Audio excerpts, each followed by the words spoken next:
What's going on, everybody? Welcome. It's good to see a lot of you back here from last week. So that was a piece of mine there called Cold Arrival, played on this massive baritone guitar called Baton Rouge baritone guitar. Very nice, deep, fat sound. So I thought I'd kind of start with this piece and get things warmed up for myself before we dive into more of the writing session for today. So last week, in case you are joining us here for the first time, last week we started writing a song together, which was a lot of fun, really cool. So we got, I think, like 2 parts more or less down. So I had to quickly relearn it just before I started, just to make sure that I was able to get everything nice and clean, so we can take this a step further. Now, before we start this writing session, where you will have direct influence on kind of what I do. So if you want the direction of the song to go in a specific way, you can write in the comments and I will do my best. I'm going to take priority on YouTube today, just because I find that the platform there is a little bit easier with the comments and stuff like that. So if you are on Facebook today, you can always just hop on over to youtube.com/Manelli, and from there you can kind of see this live stream, and that's where I'll be doing a lot of these questions. So before I start, I just want to mention that I do have a Patreon page that I just started. I know that there's some patrons here who have already signed up from last week. Thank you so much, guys. I really appreciate that you signed up. I know that you got a little bit of a bonus of some couple of free tabs as well. So I did just start this Patreon page, so if you do want to support my music, if you do like what I'm doing here today with anything, whether it's the music or the lessons, I would love any sort of support that you guys are able to provide through patreon.com/ManelliJamal. And that's in the link in the description below. So without further ado, let's kind of dive into the guitar. I think last time we worked on, not this guitar, which I would have loved to do it, but I think we voted on doing it on the Taylor, on the beautiful Taylor guitar. So I'm going to switch on over to this. So this is a very nice Taylor 814. C4 CE. It's one of my best sounding guitars by far.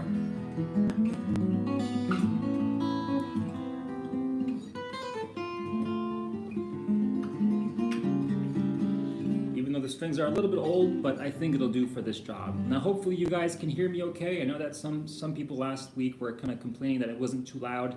Unfortunately, I just have my iPad and my iPhone here, so there isn't really anything fancy going on with the sound today. But hopefully you guys can hear okay. Hopefully you guys can just crank the volume up, give me a thumbs up, give me a like or something, just so I can know that it's sounding okay on your end. Okay, cool. Very nice.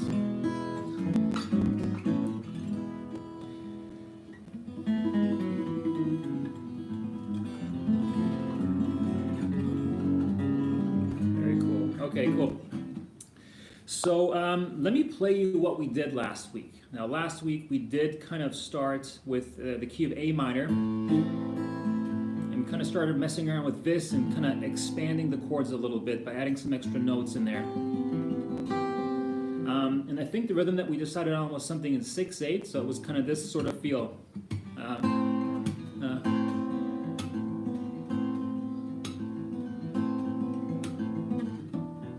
So last week we started, let me just kind of refresh on what we did and how we kind of built everything. We started out with a very easy chord progression like this. Then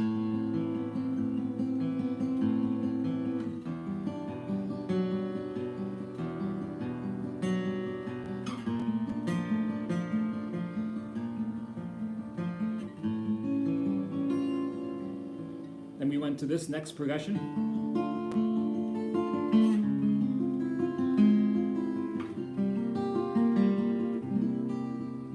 And that's how we got. And then from there we kind of elaborated some sort of percussive elements in with this, and now we decided to do this for a rhythm.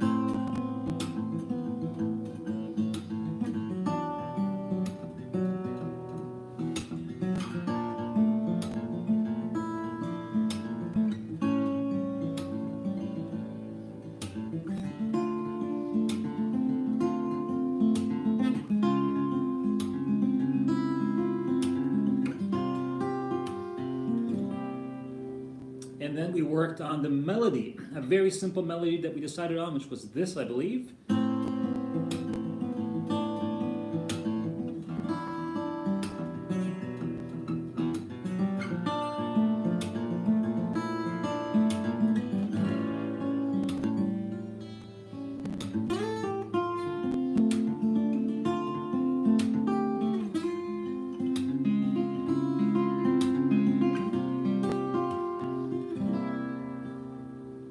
And that's what we did. Now, it might not seem like very much that we did here, but in fact, kind of coming up with all this stuff can take a little bit of time and a little bit of patience to really get like the essence of the song. But I feel like reviewing everything and having a good week to ponder over everything kind of really helped me to just let everything kind of settle in a little bit more, so we can now kind of emphasize certain other modulations or things that we want to do with them.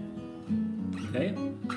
So with this, I was thinking, as I was just playing it now, I was kind of thinking of an idea, which is taking these same progressions, these same chords, and doing inversions. Now, whenever we're writing a song, I feel that it's very easy to overdo it, and it's very easy to just kind of keep coming up with new material, right? The whole point of this sort of exchange here between you guys and me, writing a song together, is to take action, and it's just to make decisions on the spot, almost. And obviously we can review it back in hindsight, but for now, the most important thing is I just want to get the rough drafts before I kind of put in some final touches.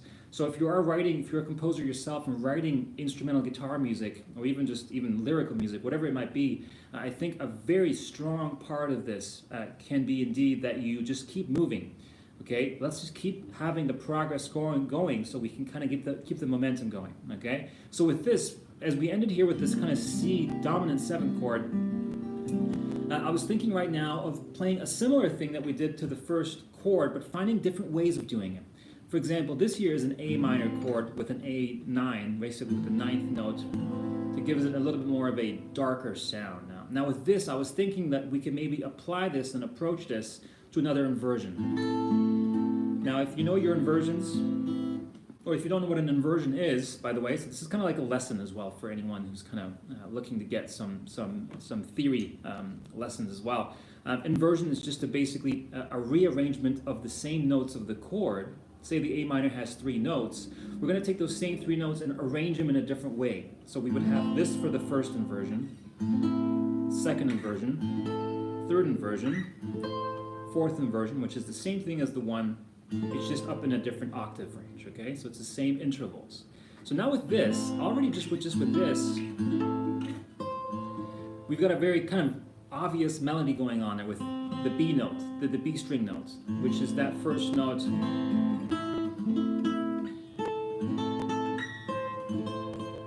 That can already sound pretty good, especially if we start piecing it together.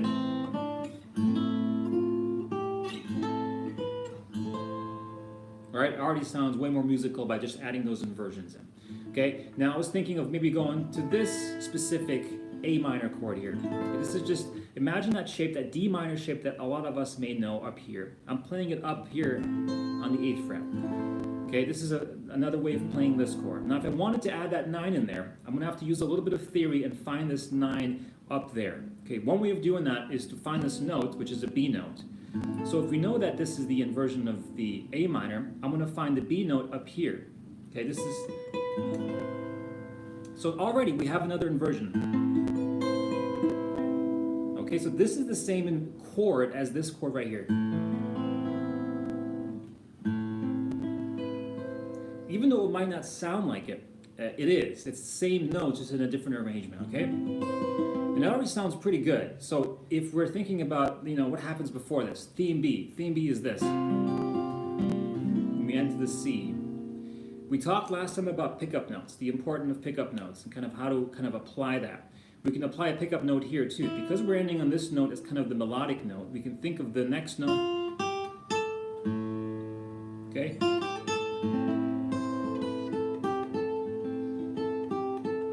Then after this, we decided to go into this sort of E minor shape or something, like a B, could be even a B minor 7 with an E on the bottom.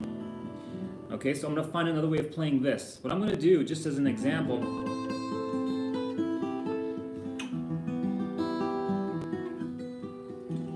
I'm already kind of starting to hear a melody in there, just like this.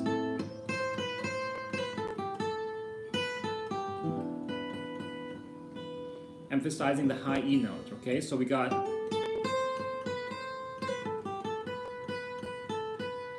This is a sequence, okay? We talked about sequences last time.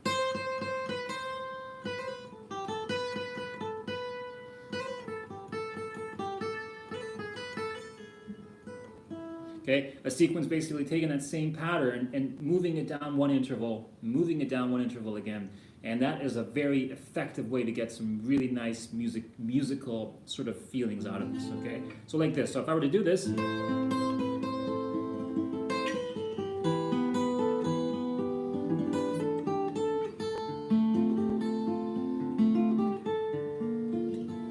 just to give you the example, you see how easy that kind of was to kind of create this moving melody, moving it down one interval, and keep moving that interval down.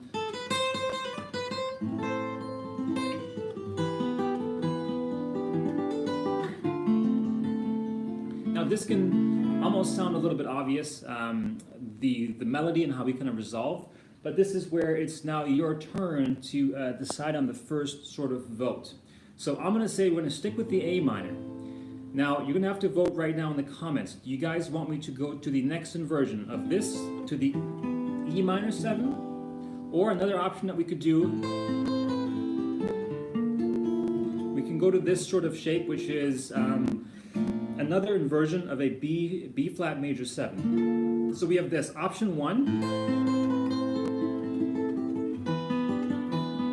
or option 2.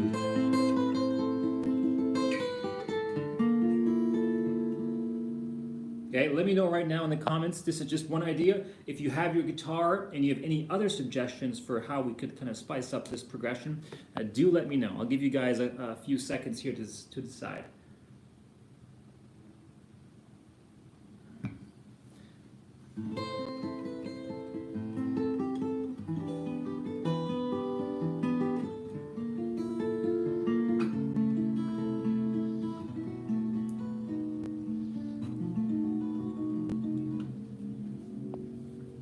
Okay, so the votes are coming in.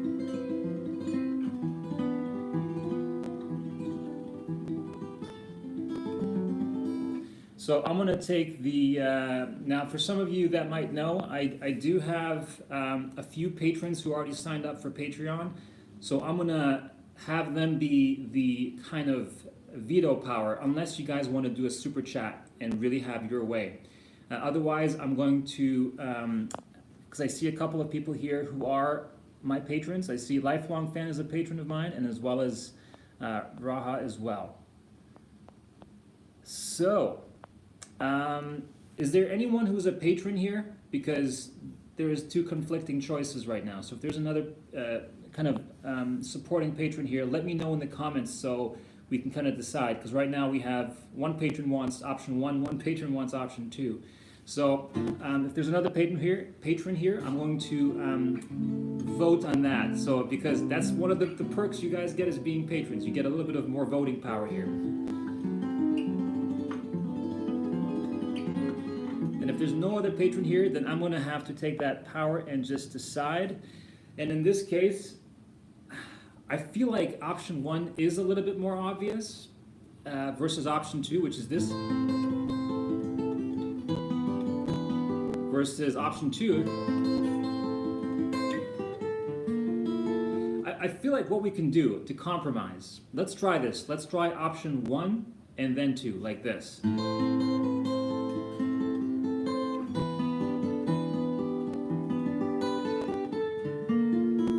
Okay, how does that sound for you guys? That's option 1 and option 2, one after another.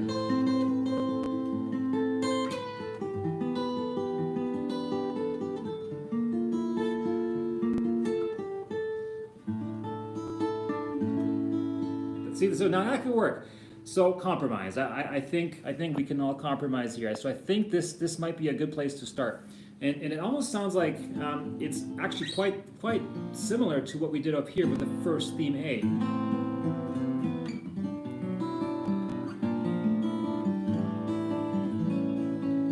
Just to verify, let me play this up here without the melody.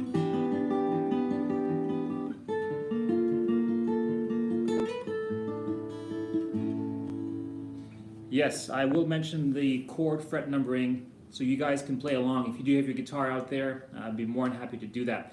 So the first chord that I play here for this specific voicing, starting on string 4, it's 10, 9, 10, 8. This is an A minor chord with the open A. So that's the first chord. Now notice that within this first chord, I'm kind of moving my index finger for the melody. But let's get into that after we kind of find the chord progression. Chord progression, that's the first chord. The second chord after this, I'm going to go into this E minor 7, which is 7, 9, 7, 8, 7. Little bar chord there. And E minor 7 chord. Then from there we went into this shape up here, which is starting at string 6, 10, D string is 8, and then we have 10, 10. Now this specific chord, I'm going to talk about this chord here. Why does this chord work so well? And it's almost like we've already heard this over here. This chord right here has many different inversions. Again, inversion meaning that we have a different arrangement of the notes, right? So this same chord here, if I were to find this major 7 chord voicing in another string set, like strings 2, 3, 4, and then 6, it would sound like this chord right here, okay? I know it doesn't sound similar, but they're the exact same chord. And this is the beautiful thing about training your ear to pick up on inversions, okay? Inversions really give you a lot of character. Think of it like this. The inversions for me are like another camera angle when you're watching a movie. You know, when you're watching a great film, for example, maybe there's one shot that's really close up to the person, there's one shot that's wide.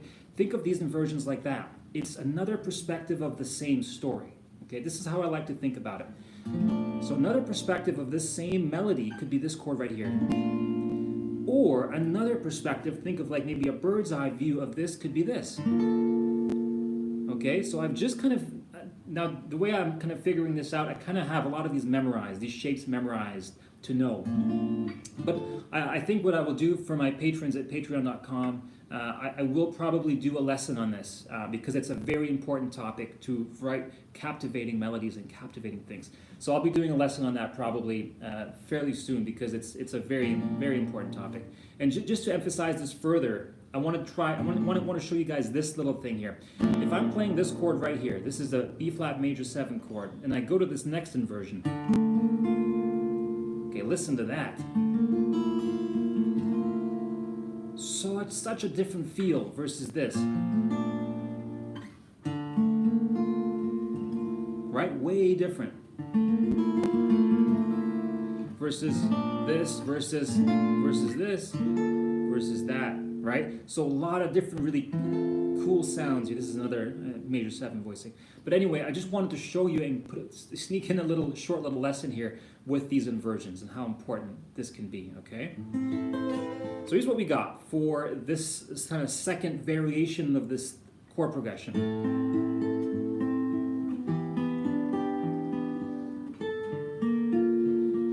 Now remember here we ended with the A7, right? We did this. Okay, A7, I'm going to use the same theory. Now you're going to see me use this a lot. Inversion of the A7 here, another inversion right here, another inversion could be right here. Okay, so I'm doing a lot of different sort of inversions here with these shapes. This could be another A7 here. So what I'm doing there, I'm kind of finding these inversions and using them. I'm going to just basically experiment. I'm just experimenting. From here, I'm going to go to this A7. Maybe this isn't the right one because it's kind of far away. Here's another thing about writing melodies and chord progressions that really work nicely together. Try to have them be as close as possible to other chords to create a more seamless connection between them. What does that mean, a more seamless connection? It means finding common notes, commonalities with these notes. Are any of these notes here? Yes, they are. But moving to a different position can alter the tone, the timbre of what the chord is. Just because you can play the chord here doesn't mean that this is the most optimized way of playing it. Okay? Let me kind of demystify that a little bit more. We've got the A minor, E minor 7, B flat major 7. This one doesn't work either. So you see, I'm just going to experiment with A7 chords. This one doesn't really work.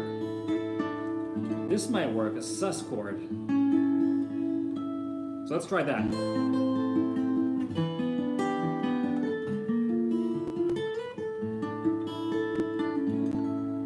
Okay, you see how that resolved? This works so nicely because it's almost like another perspective, as I was saying earlier, another point of view of what we're watching as the listener or as the viewer, as we're watching the story unfold. This is why that works.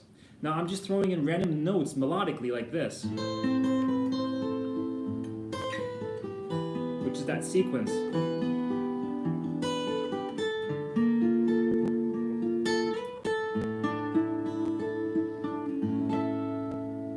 That's on the A major arpeggi, A major chord. Okay, so you see how simple that was? The concept is simple. Obviously, trying to apply all this knowledge to a song right on the spot can be challenging, but this can really unlock so much potential. I can't stress enough how learning your inversions can be a very powerful tool.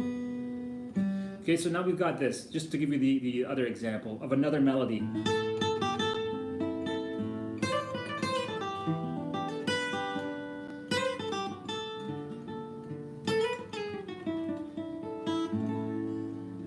Okay, so there's a lot of different variations that we can do. Let me just tune it up properly real quick.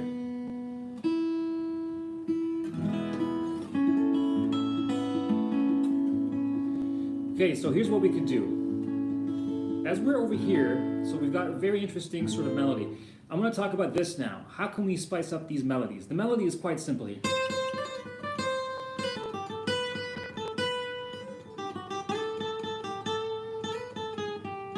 Or something like that, right? So as we're doing this, let's see if we can apply this now. I'm going to experiment. I'm going to just randomly try something. You've probably heard of parallel scales or parallel modes. And what that is, it's basically taking a mode like this, the A chord, whatever the A is. We know that there's many different variations of playing an A. There can be A minor, it could be A major, A sus, A minor 7, major 7, and so forth.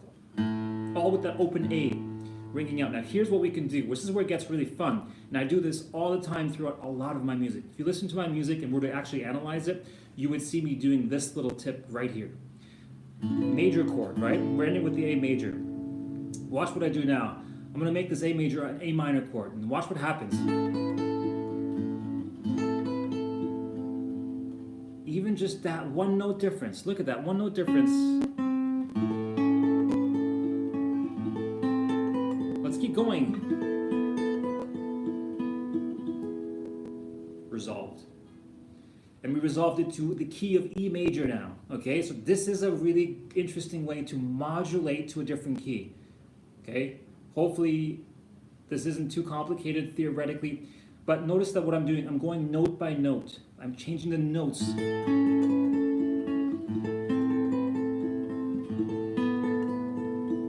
With the exact same melody.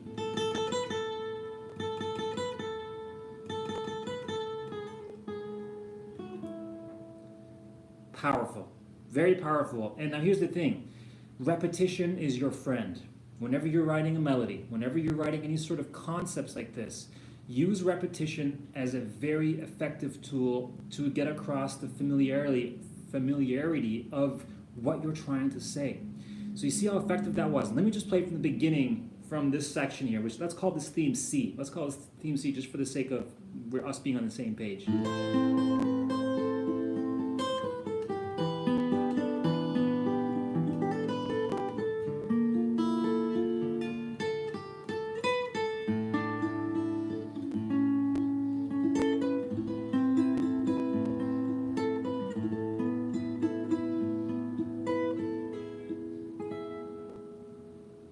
Okay, it can be a very effective. I didn't quite play it as cleanly as the first time, but it's a very good way, I think, to kind of break up these ideas of how to kind of branch out of your kind of routine, right?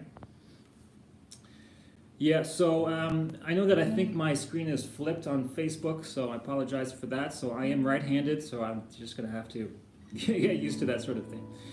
Okay, so yeah, I could go back to E after the A minor. So that's actually kind of what I'm doing, actually, because from A minor here, what's happening is I'm going to an E chord here. This is actually an E chord.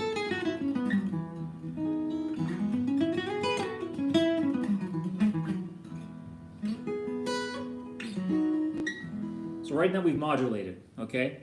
And I think this is actually a good part. So let me know in the comments, guys, if you want me to modulate to a different key, and let's just keep exploring further. If not, we're going to stay in the key of A minor, okay? So let me know right now if you want to stay in the key of E, or if you want to stay in the key of A minor. So they can be quite similar. We can even use these two chords in a very nice sequence.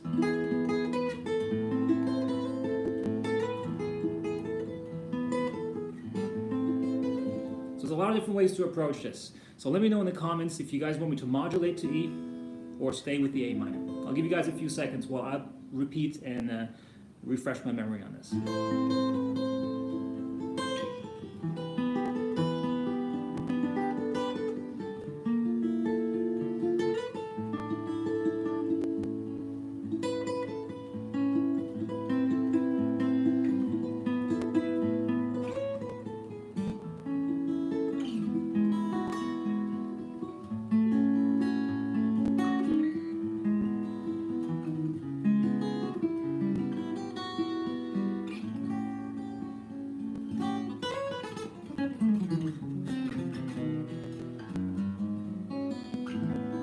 So it looks like it's pretty obvious that you guys on YouTube want me to modulate.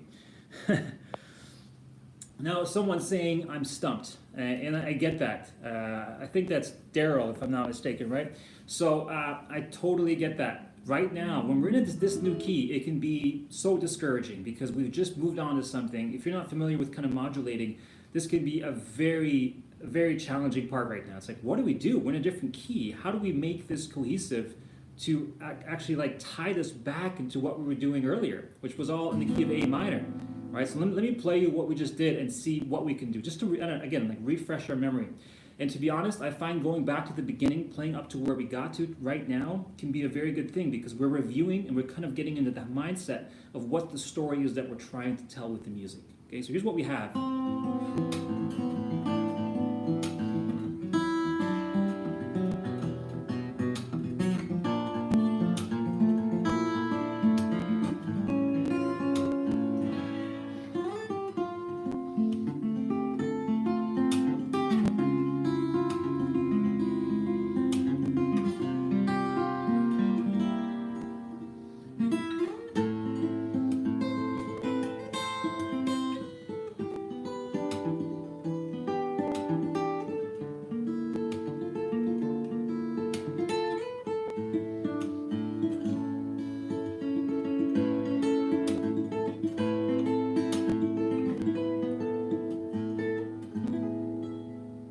Okay, that's kind of what we got so far, more or less in a nutshell. Now, obviously, what's important here is that we just have the chords, right? We'll work on fine-tuning everything a little bit later. The important thing is just to lock these ideas down. Okay, so I think that's pretty good. I think like right now we've got enough to work with to now go into the next part, which is the E major chord. Okay, but now what we can do is this. My theory tells me in my head, if we're in the key of E, we have a couple options. One of them is I can stay in the Ionian mode, which is just basically E major. Right, you've heard this, it's just a regular major scale. But here's what we can also do. In the key of E major, we also have another mode, which is the Lydian mode, E Lydian. Now, if we were to play E Lydian, it would have a completely different feel.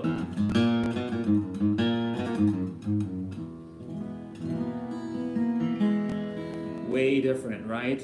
Even though this is technically considered a major mode, the mode of Lydian is a very dark sounding, almost like mystical.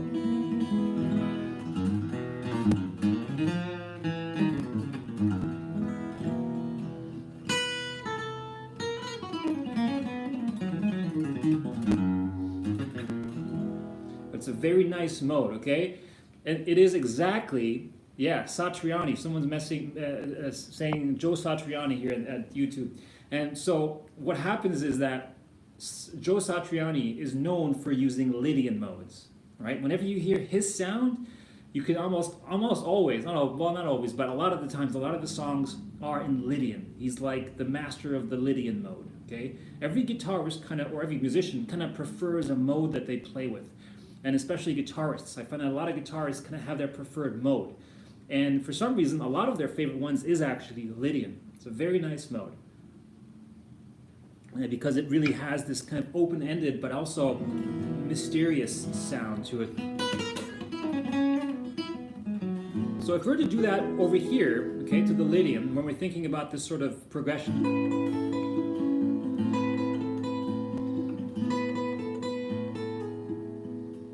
if I were to play Lydian here, okay, just so we can...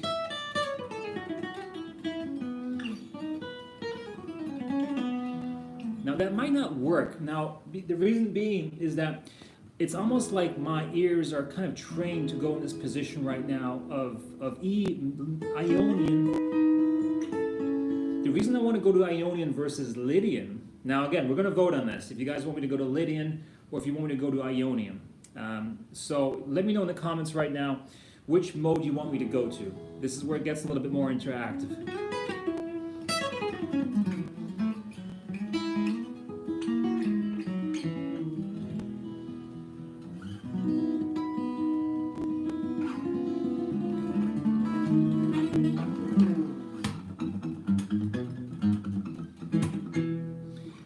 Getting a few different votes. So Ionian, we're sticking with Ionian or Lydian here.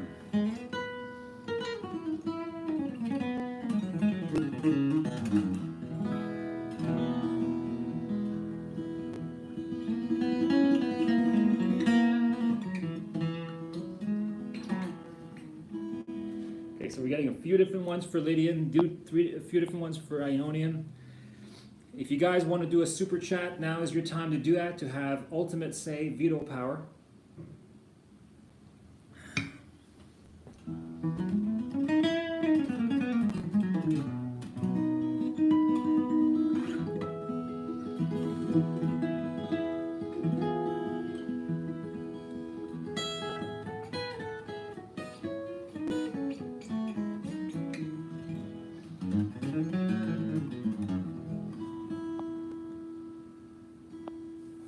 Yeah.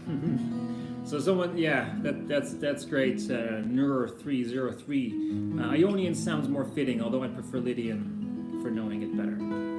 Okay, so let's try this. Let's do an experiment since it wasn't quite decided on what we want to do here. Let me explore both. Okay, let me explore both and give you guys some alternatives to kind of play over the E. The Ionian. I'm definitely more familiar with the Ionian versus the Lydian, but when we're thinking about the E Lydian, it's important to know that what the relative Ionian mode would be. So if we're playing E Lydian, we would be in the key of B, okay? So for those of you wondering or following along, the Lydian mode relative to the Ionian mode would be the B Ionian. If you're wondering how we could kind of work on this melody,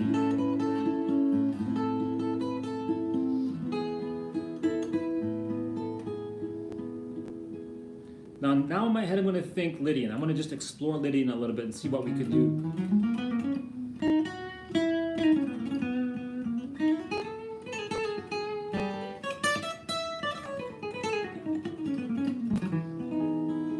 So I'm going to kind of explore different versions of this sort of E major chord. Because here's the thing, the mode of the Ionian mode can be a major 7 chord, and so can also the Lydian. The Lydian can also be sort of this major 7 voicing. Okay, so it's a very important thing to be aware of.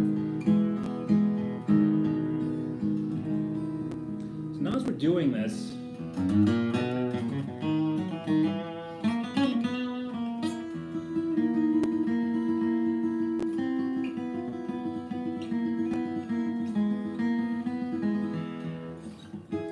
here, I would kind of explore with open strings. Now we know that the open B and the open E is both in the Ionian and the Lydian, so I'm going to explore that a little bit.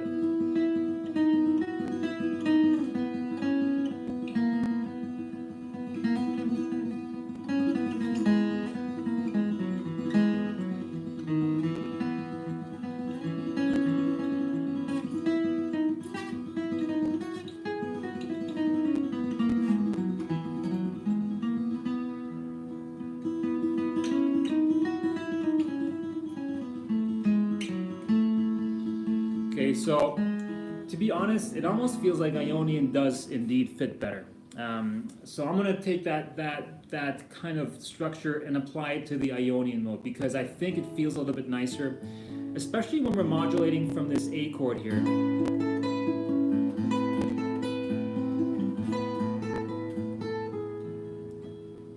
Because now what I can do, when I'm thinking in the key of E Ionian, I'm going to now try to picture all the chords as best as I can in my head. And I'm going to kind of slowly go through them all like this. So I'm going to start with the E here. The A is right here. The E is right here. B9. I'm going to keep exploring until something really sticks.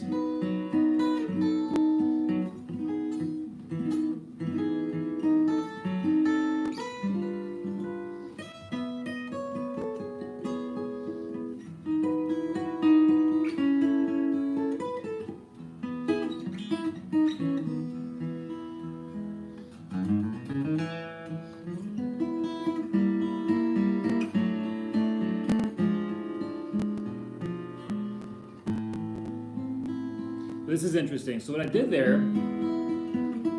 I went from this E major kind of inversion to a C sharp diminished 7, and then back into a D chord. We've modulated now to the D, and then I went to the B diminished. Okay, why does this work? A very effective thing on the guitar is using shapes to your advantage. Guitar is a very unique instrument in that way, that we have these exact same shapes that we could just move up and down, one fret at a time. If we move this shape here, watch what's happening with these two chords, these two notes, sorry. So index finger and ring finger. This is like 6, 4, 5. These two notes here are going to stay the same, going down, and going down. This is why this sounds so good, and that's why it works. Because this note as well, watch what happens to this note. I'm going to replace it with another finger, but the exact same note, but I'm going to change the bass notes. You see, that's why this works as well. We have a note that ties them together. If you're ever wondering for yourself, how do we actually tie these notes together? This is one of the aspects, one of the tips that I can suggest to you. Use the same note, the leading note.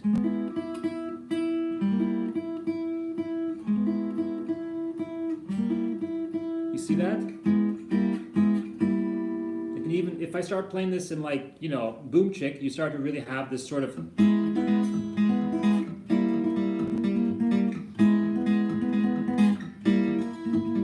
we're not going in that direction, but I just wanted to show you that this is a very common thing that they use kind of in like you know, Western kind of Americana type music. But if we do it slowly, it can be very melodic like this. Take that exact same shape, those intervals, move it down one fret. Now watch what happens here. We're at the A, back to the A, which was the first theme, theme A. Okay, we can kind of tie that back in. So this could work. Let's try this from over here.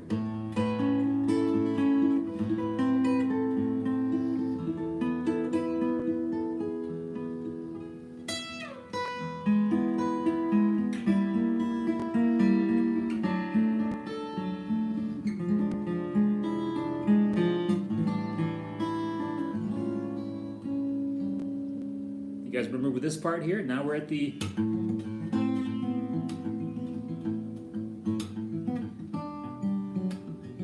interesting.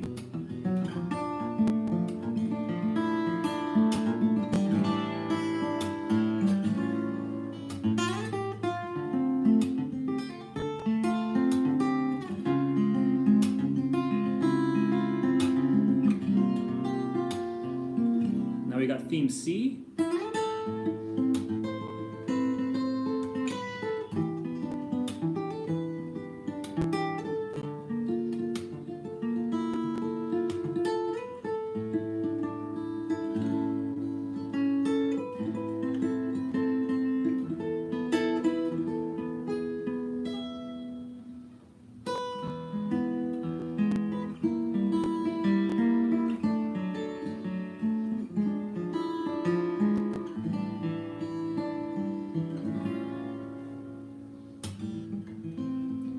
what I just did there? I just looped it. Now we've got a loop.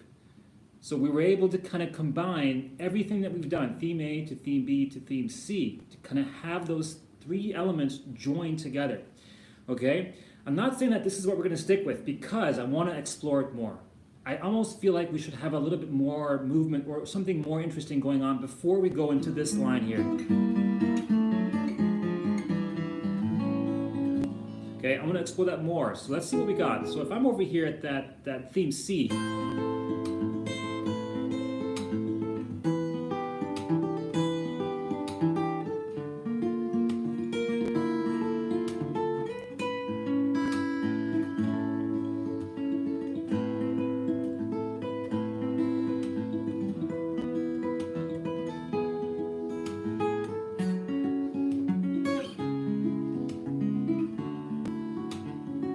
interesting, so we got a little bit.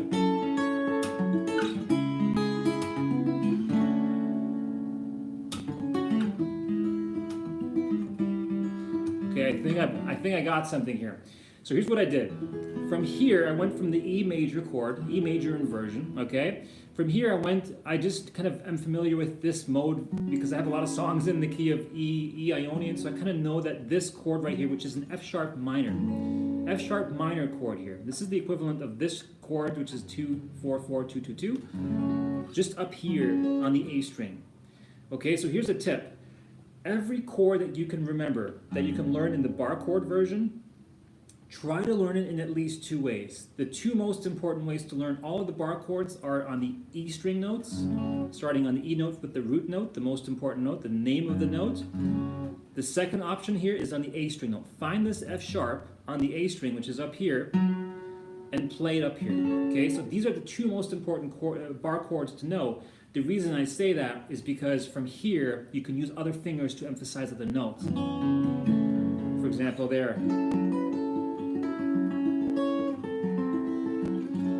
Okay, so here's how this works. We went from the E here, or sorry, start from the A.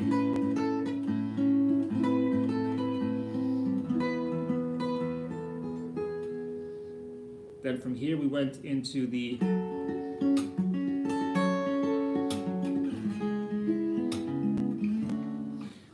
C sharp minor. I went to all the minor chords in the key of E. So we got the F sharp minor 7 to C sharp minor 7. And here, this is a D major 7. Okay. We could even end with the E major 7. Let's see what that sounds like.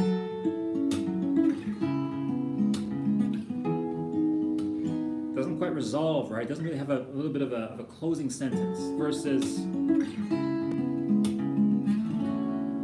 the D major 7 with the high E open. We can even try it, with the open B string as well. That's way more open. That's way more open and allows us to have a little bit more color. We can keep exploring it more. So.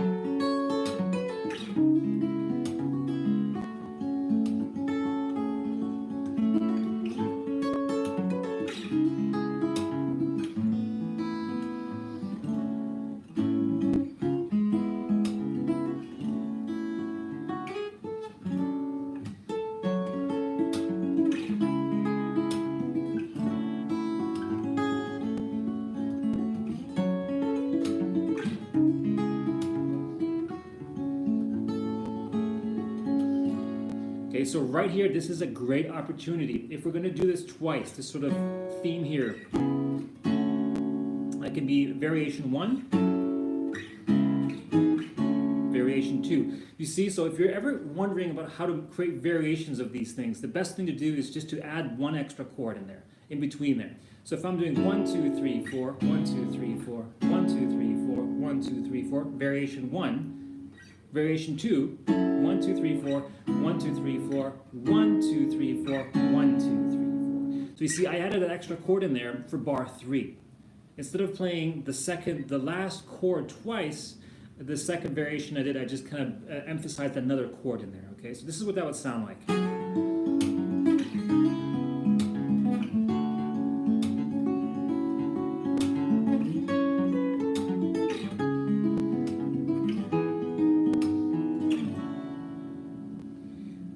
kind of works. I'm not sure if the E major 7 is the right one to go to.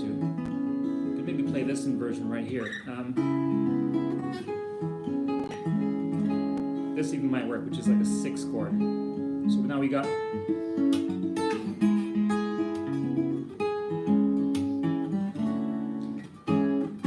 So that might actually be better, because if you look at these notes here that I'm playing, we have quite a little bit of kind of common notes here, especially this note right here. So you see, different chords, but same kind of note, leading note. So you see, I'm playing that same note every single time, just to emphasize for you guys that you can,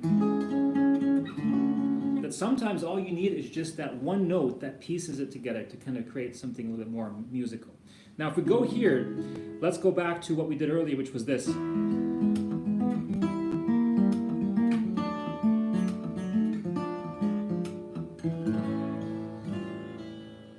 So now we got over here.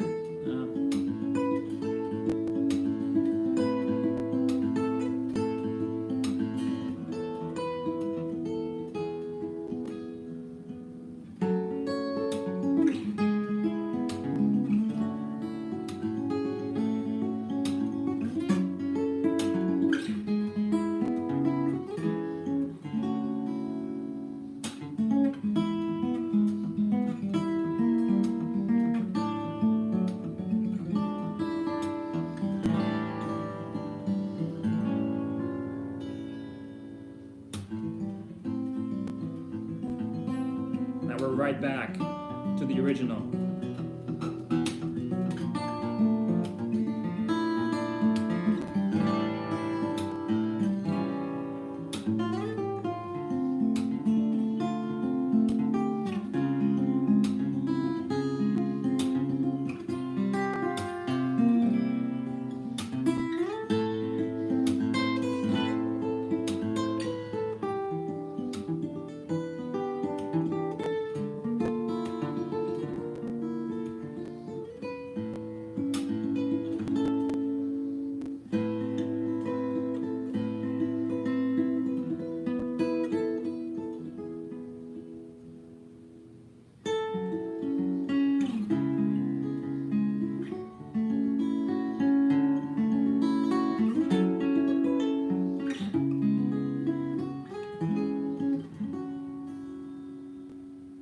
So that right there could be a good 1.5 to 2 minutes, which could easily be the beginning of a song.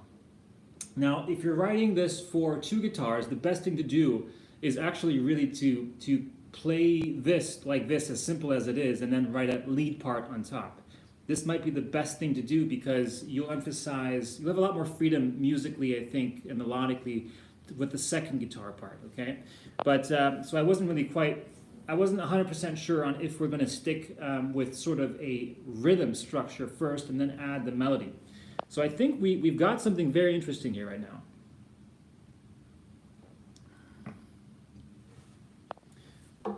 Yeah, so there's a lot of different approaches that we can do here. But just from this alone, we've modulated quite a bit. From the first chord, we've kind of gone into the B flat major 7 to the A, all of a sudden to the D minor, ending with the C7, back to the A.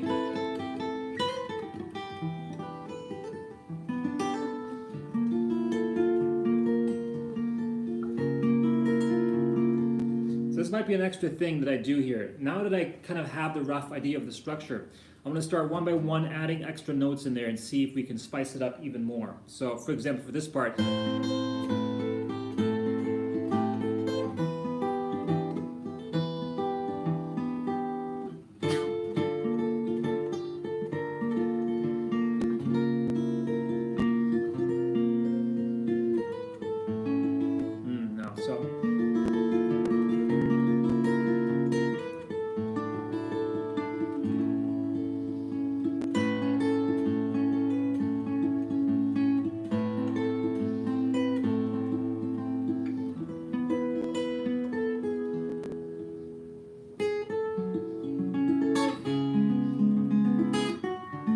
so I might want to stick with something like this sort of rhythm.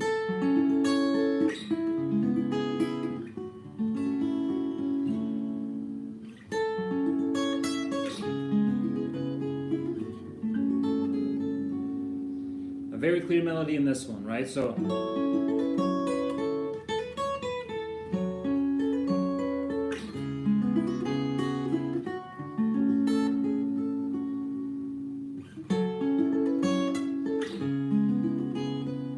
notice here, I'm doing the exact same intervals with like the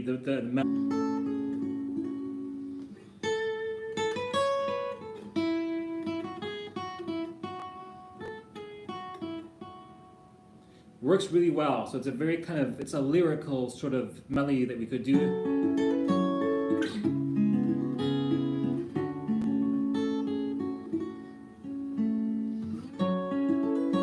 Variation. Variation again. So you see, all that you need to do to create an A and a B section of a part is change the middle melody in there.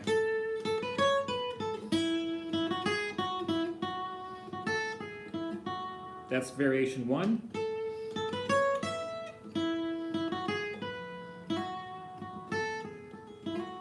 Variation 2. So already there we got a very kind of cool, memorable, familiar sound. And because we're doing it repetitively 2 times, that's probably the max I'll do for this.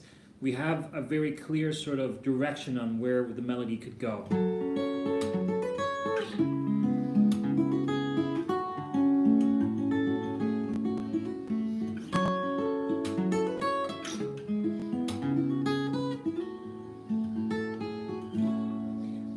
Now look at this chord here. This chord here is a really nice chord to go into that next part that we were talking about. Now here's what I would do actually. I wouldn't throw in this exact rhythm for this entire piece. If you start doing this rhythm, the one that we did in the beginning, for the whole thing, it's going to sound a little bit dull.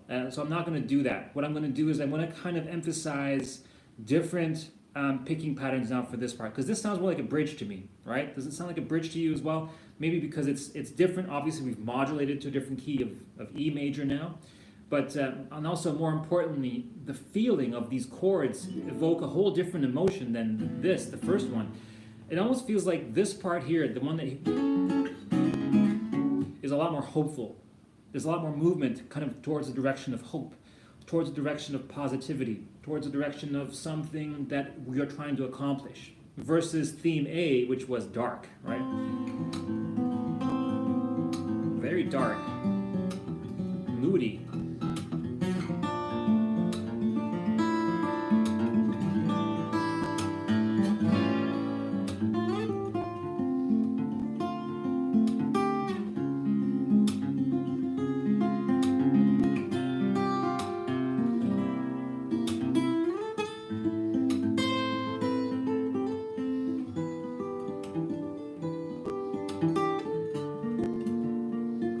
Right here, I would maybe stop the rhythm and go into a more picking pattern like this. So if I'm going from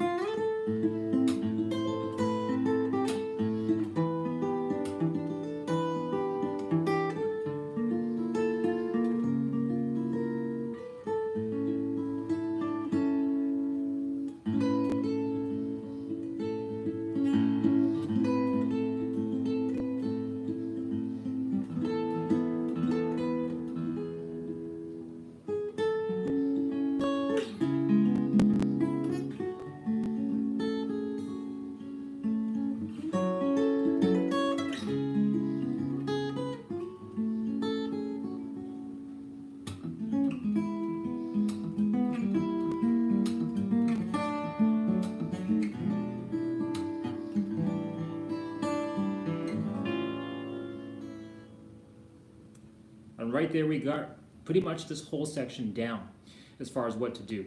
Now at this point, obviously the second time that we loop it, if we were to loop it, I would kind of throw in embellishments and different ways of kind of focusing on different maybe melodic structures, different harmonies. Those sorts of voicings maybe, let's see.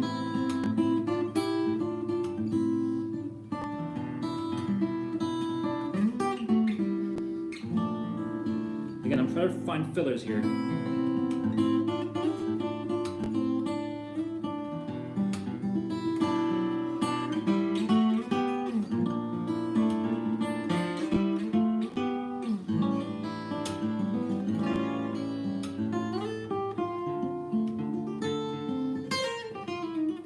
So a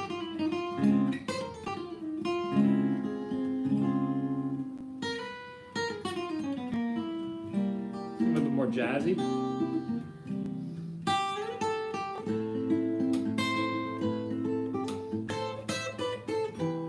Okay, so another kind of third voicings. So these are the chords that are thirds, intervals of third.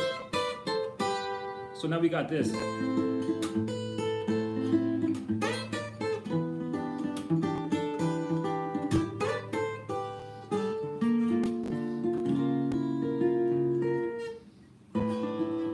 I'd have to kind of figure out a way to piece this together. Let's see.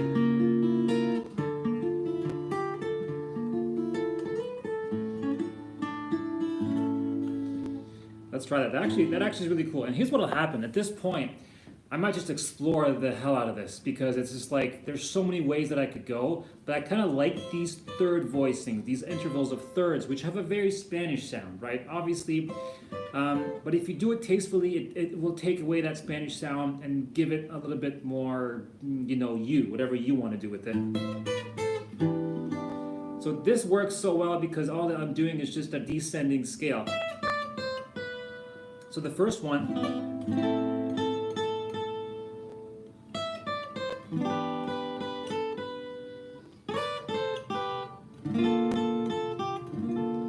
you see, and all that I'm doing is just I'm taking one note of the scale.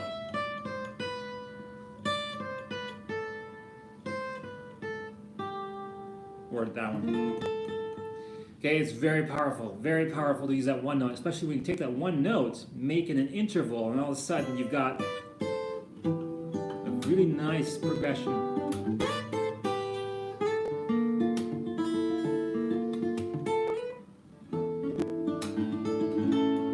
Let me try to get the fingering. The fingering can be a little bit tricky sometimes, so I just gotta play it a few times.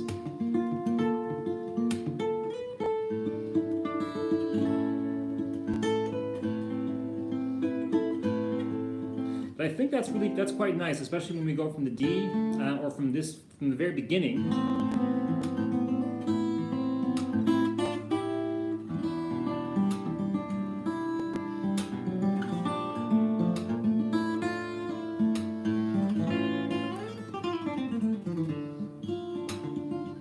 Okay, so what I did there, this can work because at the end of the A7 here that I'm playing, it's very clear that this is the break or the section that I could interlude to the next part. So what I can do, I can play a quick scale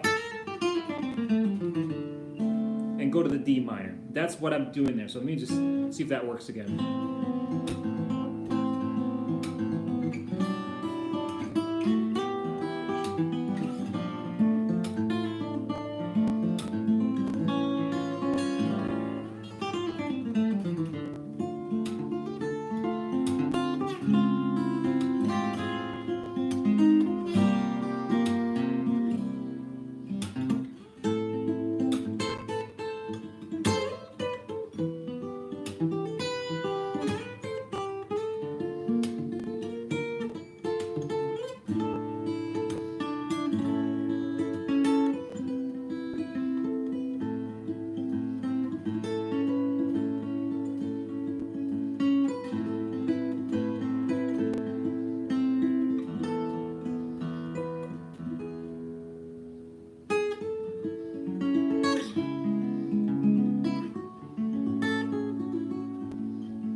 Here's what I can do at this point.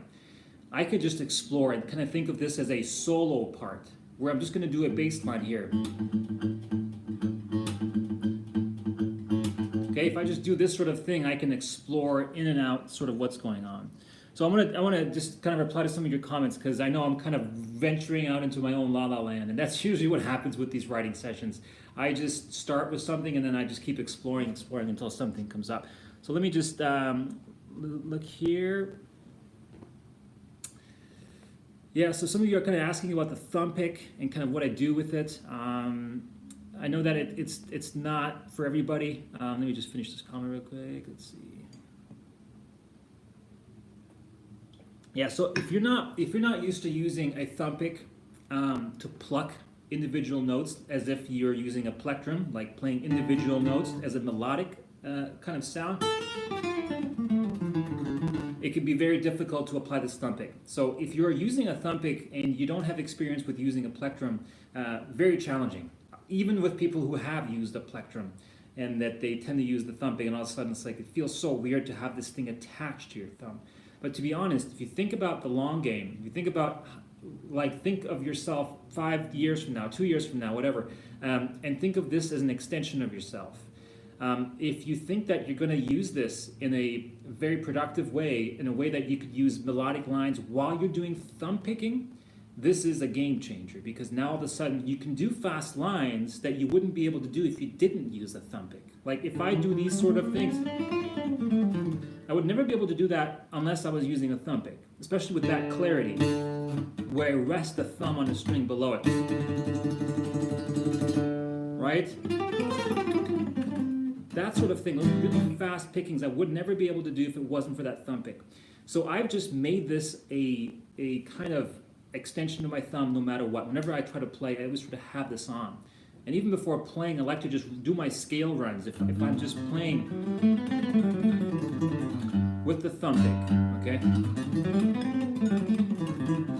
If I'm doing that, it allows me to kind of get into the mindset of doing this, especially if I'm incorporating it in a song like this, which I did here.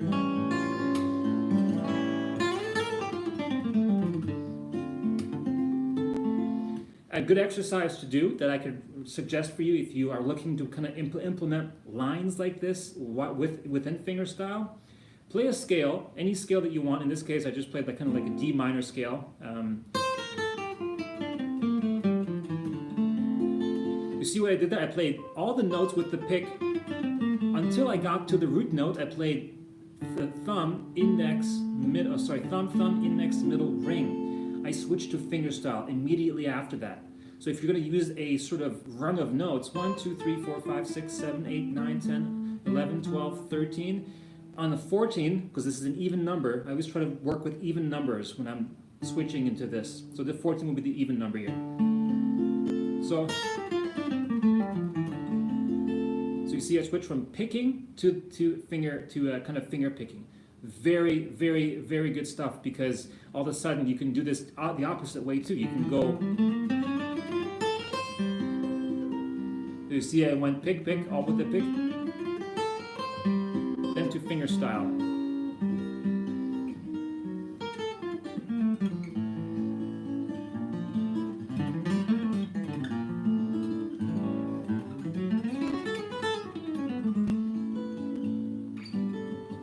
Now everyone's different. Everyone's got their preferred way of using the thumb pick. This is how I like to use it. I don't really do a lot of really crazy fast runs with the thumb pick. If anything, I kind of cheat the way. What I do is I do a lot of pull-offs. And it might not sound like it because it's happening so fast, but I might go pluck, pull off, pluck, pluck, pull off, pluck, pull off, pluck, pull off. So I'm doing a lot of pull-offs. And obviously you need to get those pull-offs to sound very clean before you can implement them to make them sound like you're plucking them. But there's a mixture of plucking and pull-offs. That's the illusion that I like to kind of play with. Hopefully that answers your question. That was a question on Facebook there.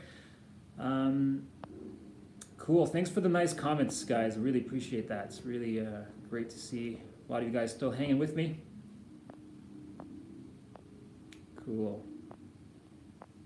Yeah, so if you get a blue thumb from using the thumb pick, probably stop using the thumb pick, or you can kind of get a bigger thumb pick. That's kind of what I do. I have a large, Dunlop large. That seems to be the right spot for me.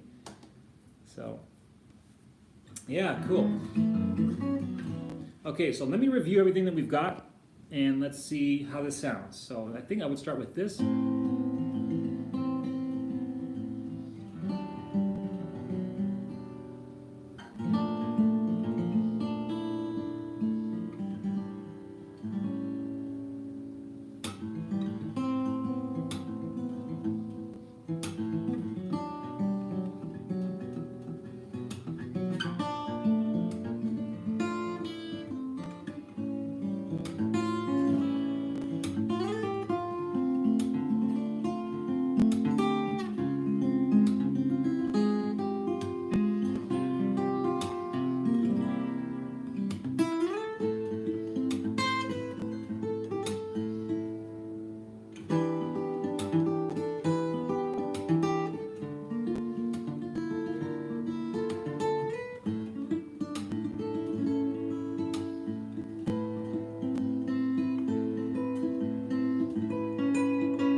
the solo section. I'm just going to improvise here just to come up with some ideas.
There's more or less a song. I'm not sure it's the final version of the song, but just to give you guys some ideas. What I would do in the middle there is just do an improv. Just have fun with it, because more times than not, there might be some idea that kind of pops out at you and being like, whoa, okay, that actually works. And there's so many times when I've done things by accident, complete accident, and all of a sudden it's like, bam, I got a new part. Obviously, I would record it like this, maybe not with video, but more with audio, whatever I'm doing, just to kind of make sure that I know what I'm doing. So hopefully you guys enjoyed that. Let me just kind of go through some of these comments now. Okay, cool. Yeah, as you can see, there's a lot of different things going on there with the ideas of like exploring as much as you can and not being afraid. Just take action to it. Thank you for the wonderful comments here. Really appreciate that. Yeah, so there's a lot of different things going on, obviously, with not only the picking patterns and the harmony, which is such an important part of it all, of course, too.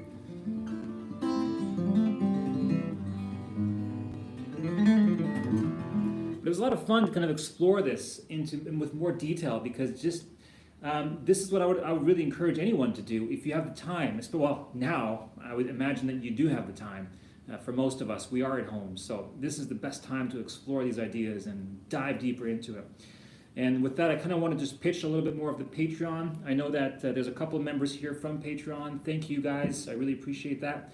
And if you do like this lesson and want more of these, I'm going to be doing a lot more at patreon.com/ManeliJamal. The link is in the description. So if you want to support me in that way, I'd really appreciate that, because I'm trying to build a community together where with like-minded people and they are willing to kind of push each other and grow. So the whole point of this Patreon page is not just doing these lessons, but it's to encourage each other as well along that path. So if this is of interest of you, if you are like learning and do have questions, you have direct access to me, kind of like this, but more like on an everyday basis. So it'd be really cool to have you guys join me at Patreon. I just started, so I'm looking for new members to join, dedicated players who are looking to up their game, and I'm really interested in that. There's nothing more fulfilling for me to have students who are really looking to better themselves through the art. And I really want to do that through this Patreon page. So I want to thank you if you are looking into kind of signing up. The link is in the description below. Thank you, Christopher, for the super chat. I really appreciate that. Glad you got some value out of this.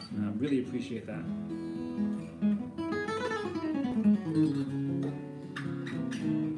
So I think that's it for me. Do you guys want to hear one last song? Maybe I'll play a cover of one of my songs.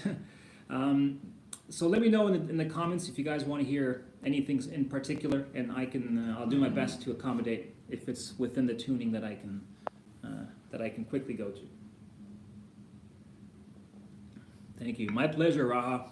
Really appreciate that. I'll see you tomorrow for the lesson, for the Skype lesson. So I'm glad you got. Hopefully, you guys are kind of playing along with this and just taking the most value out of it. Because I think the best way to do this is to play while I'm playing and doing everything with you guys live. So cool. I'm glad you are, Daryl.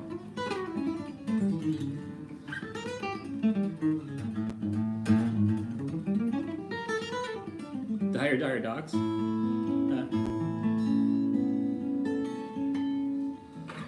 I don't really remember that one. Oh man.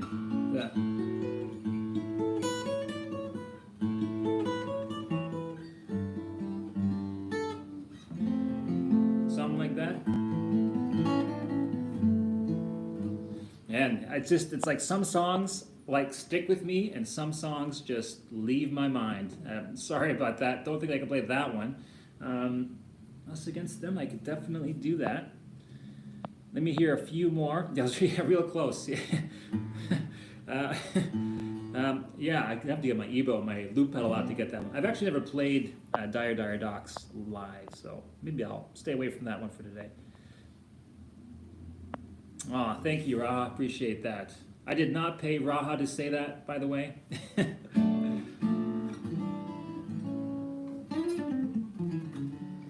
I'm in standard tuning right now. So let's see.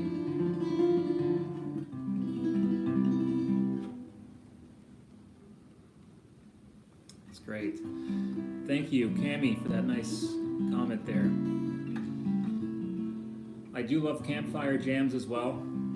Spicing them up a little bit with some more chords and stuff like that.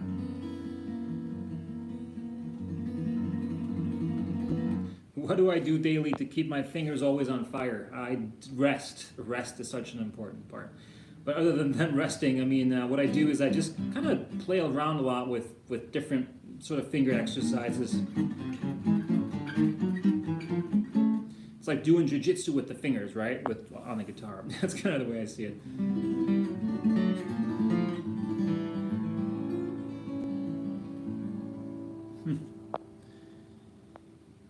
Cool. So I see. Okay, so Us Against Them is an option. I can definitely do that one. I think that one is relatively in my fingers. Norym, I could probably do Norym. That could be tricky.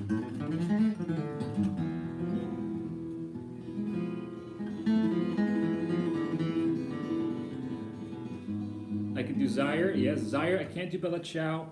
Can definitely do Zaire. Us Against Them. These guys are as part of the pickup system of the Taylor guitar. So that's what that is. So Zaire, Norym, or Us Against Them.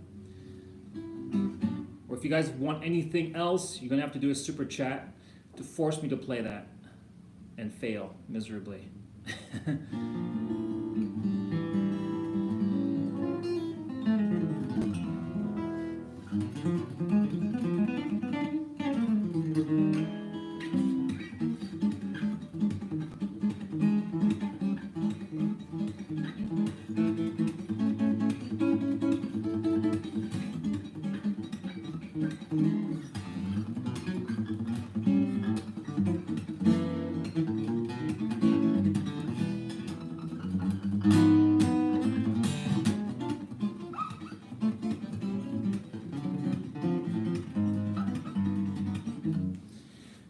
Goofing off there. So let's see. Okay, so I think Zaire. I think you guys want to hear Zaire a lot. So I'm gonna play Awakening then. No, just kidding. I think I can do Zaire. Let's see. Let me go into that tuning. Or even Norym. I haven't played Norym in so long. I think I want to do that one. Where did I study? I studied in life. I'm a self-taught guitarist, self-taught musician, so kind of just observe as much as I can other people and try to understand what they're doing. That's kind of my approach to life, is spend the time learning something and you will really understand what not to do. That's kind of my philosophy.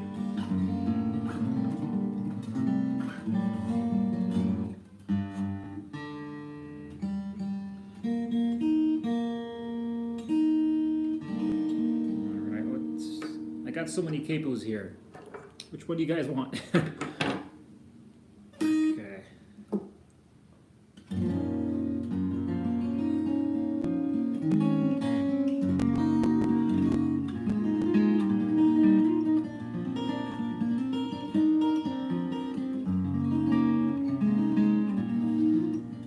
Okay, a lot of questions are coming in now, and I can't answer all of them, unfortunately, but I can answer them at Patreon. So again, if you guys want very specific questions, I'd be more than happy to help you guys out after the song at patreon.com/ManaliJamal. The link is in the description below, so if you want to support, that would be a really great time to do that now. Other than that, I want to thank you guys so much for sticking around, going over this song with us all, and thank you for everyone who contributed, and thank you if you're just watching too. That's cool. That's all good. So with this, what's Norym, right? I want to play Norym. I want to try Norym. This is a very old song, a very, very, very old song. 2008, I think. 2007 I wrote it, but let's see.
All right, that was Norym, and yes, I added a lot of new parts to this new version of the song. It's been so long that I played it. I think I revisited it not too long ago and added a whole new parts to it.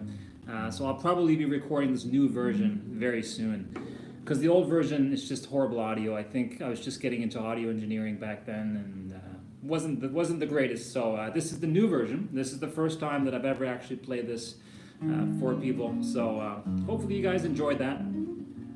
It's movement 1 of a 4-part movement series called the Desire movement. So cool. Hopefully you guys enjoyed that. Thank you for tuning in here for this last hour and a bit. I'll probably do another live stream next week. It might not be a lesson like this, but it'll probably just be me playing a bunch of songs and taking a whole bunch of questions and talking about stuff like what you just asked about, which is the audio setup.